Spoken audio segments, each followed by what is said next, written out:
بسم اللہ الرحمن الرحیم۔ السلام علیکم ورحمۃ اللہ وبرکاتہ۔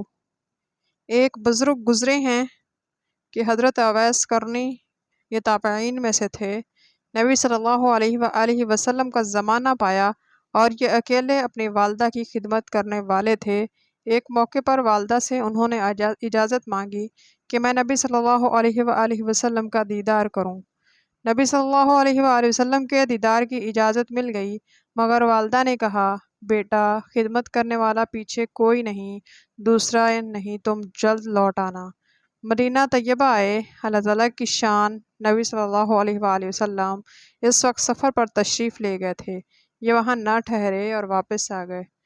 جب نبی صلی اللہ علیہ وآلہ وسلم واپس تشریف لائے تو آپ صلی اللہ علیہ وسلم کو بتایا گیا کہ اس طرح ایک بندہ آیا تھا، ملاقات کرنا چاہتا تھا، زیارت کرنا چاہتا تھا، مگر چونکہ آپ نہیں تھے، ان کو واپسی کی جلدی تھی، وہ واپس چلا گیا۔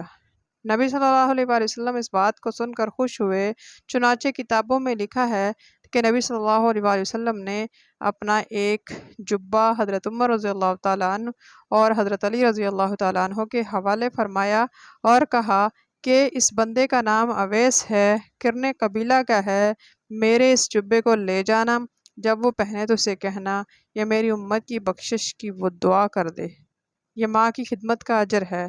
اللہ کے پیارے حبیب صلی اللہ علیہ وآلہ وسلم بھی ہدیہ بھیج رہے ہیں اپنے جبے کا، اور ساتھ فرمائش فرماتے ہیں کہ آپ میری امت کی بخشش کی دعا فرمانا۔ سبحان اللہ۔